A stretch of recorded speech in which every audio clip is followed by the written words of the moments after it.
रेस्टॉरंटमध्ये गेल्यानंतर पालक पनीर आपण बऱ्याचदा मागवतो, पण आज आपण त्याला थोडासा ट्विस्ट दिलेला आहे आणि तीच पालक पनीरची रेसिपी आज आपण वेगळ्या पद्धतीने बघणार आहोत. नमस्कार मैत्रिणींनो, मी माधुरीच कुकिंग अँड लाईफस्टाईलमध्ये तुमच्या सगळ्यांचं खूप खूप स्वागत करते. तर आज आपण लसूणी पालक पनीर बनवणार आहोत. सर्वात आधी पालक स्वच्छ धुवून चिरून आणि बॉईल करून घेतलेला आहे. आता तो थंडगार बर्फाच्या पाण्यात ठेवलेला आहे. यामुळे कुकिंगची प्रोसेस थांबते आणि शिवाय हिरवागार कलर जशाला तसाच राहतो. पालक अजिबात काळा पडत नाही. आता यामध्ये मी 3-4 आईस क्यूब टाकलेले आहेत, ज्यामुळे ह्या पालकाच्या प्युरीचा कलर ॲज इट इज राहणार आहे, काळा पडणार नाही. आता मिक्सरमध्ये आपण याची पेस्ट करून घेणार आहोत.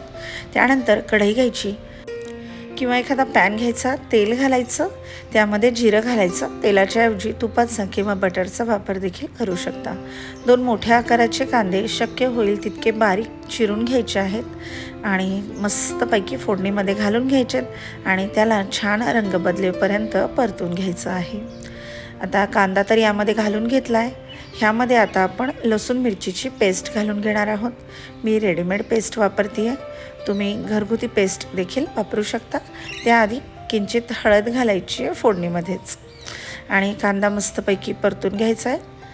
आता पालकाची प्युरी करताना त्यामध्ये 2 ते 3 हिरव्या मिरच्या घालायच्या. जर तुम्हाला खूप स्पायसी हवं असेल तर नाही घातल्या काहीच हरकत नाही.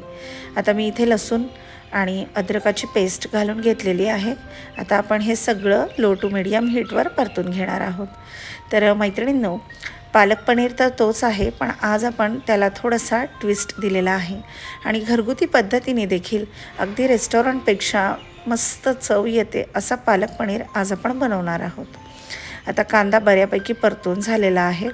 आता बऱ्याचदा काय होतं, जेव्हा आपण पालक पनीर बनवतो तेव्हा भाजी एक साईडला आणि पाणी एक साईडला असं होतं आणि भाजीमध्ये जसा हवा तसा थिकनेस राहत नाही, कन्सिस्टन्सी मेंटेन होत नाही.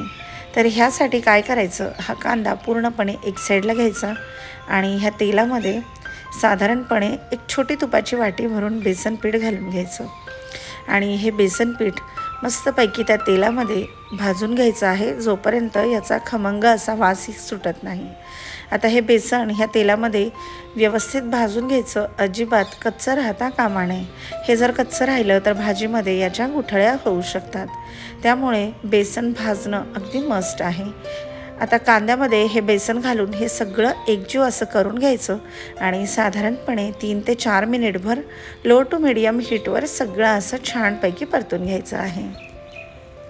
तर मैत्रिणींनो, ह्या छोट्या छोट्या टिप्स असतात, ट्रिक्स असतात, ज्या आपल्याला माहीत होत नाही आणि रेस्टॉरंटवाले काय करतात हे समजत देखील नाही. तर आज मी तुम्हाला ही छोटीशी टिप्स सांगितली आहे, ज्यामुळे तुमच्या पालक पनीरची कन्सिस्टन्सी अगदी व्यवस्थित मेंटेन राहील. आता यामध्ये मसाले घालून घेऊयात. सगळ्यात आधी 1 चमचा लाल तिखट घालून घ्यायचा आहे. खूप कमी मसाल्यामध्ये भाजी बनवून तयार होते. 1 चमचा धण्याची पावडर घातलेली आहे आणि 2 हिरव्या मिरच्या मी पालकाची प्युरी करताना त्यामध्ये घालून घेतल्या होत्या, त्यामुळे मी लाल मिरची पावडरचं प्रमाण थोडंसं कमी ठेवलेलं आहे.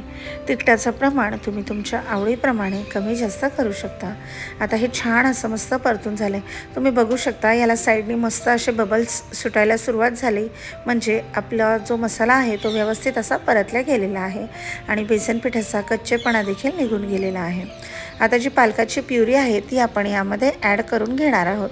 इथे मी पालकाच्या पूर्ण 1 गड्डीचा उपयोग केलेला आहे. जेवढा पालक जास्त असेल तेवढी भाजीला छान अशी चव येते आणि पालक पनीर हा खूप जास्त पातळ नसतो, याची कन्सिस्टन्सी बऱ्यापैकी घट्टसर असते. आता थोडंसं यामध्ये आपण पाणी घालून घेतलं आहे, कारण बेसन पीठ असल्यामुळे भाजीला लगेच दाटसरपणा येऊ शकतो.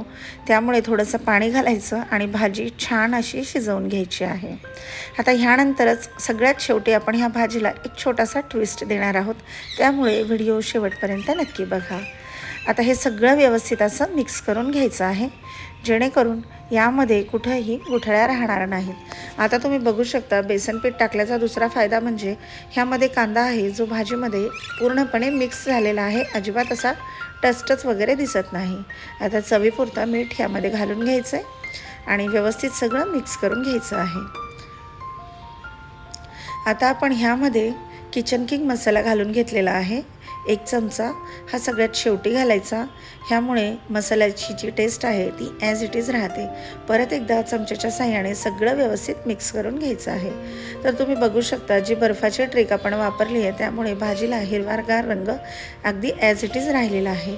आता थोडीशी कसुरी मेथी क्रश करून यामध्ये घालून घ्यायची. परत एकदा चमच्याच्या साहाय्याने सगळं व्यवस्थित मिक्स करायचं. हार्डली 15 ते 20 मिनटामध्ये हा पालक पनीर बनून तयार होतो. पनीर जर फ्रीजमध्ये ठेवलेला असेल तर बाहेर काढून त्याला रूम टेम्परेचरवर आणायचं, नाहीतर ओव्हनमध्ये 30 सेकंद ठेवून घ्यायचं. पनीर आपोआप रूम टेम्परेचरला येऊन जातो. आता हे सगळं व्यवस्थित असं मिक्स केल्याच्यानंतर याला छान असं 10 मिनटं आपण शिजवून घेतलेलं आहे.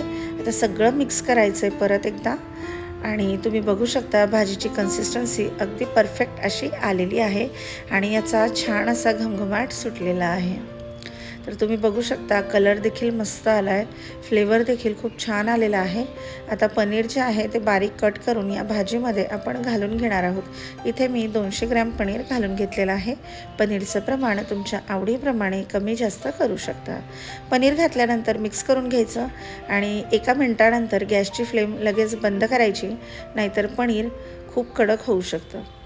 आता पालक पनीर तर बनून तयार झाला आहे, पण आता याला ट्विस्ट द्यायचा राहिलेला आहे. तर मैत्रिणींनो, पालक पनीर तुम्ही कसं बनवता कमेंट करून नक्की सांगा. आता ह्यामध्ये चमचाभर आपण इथे बटर घालून घेतलेलं आहे. ह्यामुळे भाजीला खूप छान अशी चव येते. घरात जर बटर नसेल काहीच हरकत नाही, चमचाभर साजूक तूप घाला. आता एक तडका पॅन घेतला, त्यामध्ये जिरं छान असं तडतड करून घेतलं. त्यामध्ये छान भरपूर असा लसूण घालून घेतला आहे. लसूण सोनेरी रंगावर तळून घ्यायचा. 3 ते 4 सुक्या लाल मिरच्या ह्या तडक्यामध्ये घालून घ्यायचा आणि मस्त झणझणीत असा तडका ह्या पालक पनीरमध्ये घालून घ्यायचा. तर तयार आहे आपला लसूणी पालक पनीर. काय ट्विस्ट दिला तुमच्या नक्कीच लक्षात आला असेल. तर ही स्टेप अजिबात मिस करू नका. ह्या पद्धतीने लसूणी पालक पनीर नक्की ट्राय करा आणि तुम्ही याला पोळी, फुलका, नान, बटर रोटी, राईस अगदी कशासोबतही खाऊ शकता. तर मैत्रिणींनो, रेसिपी नक्की ट्राय करा. कशी वाटली ते कमेंट करून सांगा. माझे व्हिडिओ जर तुम्हाला आवडत असतील तर लाईक करा, शेअर करा आणि सबस्क्राईब करायला विसरू नका. आणि सगळ्यात शेवटी आजचा हा लसूणी पालक पनीर तुम्हाला कसा वाटला आहे कमेंट करून नक्की सांगा. मला जाणून घ्यायला नक्कीच आवडेल. आता सगळ्यात शेवटी ही जी क्रीम आहे त्याने हे गार्निशिंग करून घ्यायचं आहे. तर रेसिपी नक्की ट्राय करा. भेटूया अशाच एका नवीन माहितीपूर्ण व्हिडिओमध्ये. तोपर्यंत तुम्हा सगळ्यांना खूप खूप खूप धन्यवाद.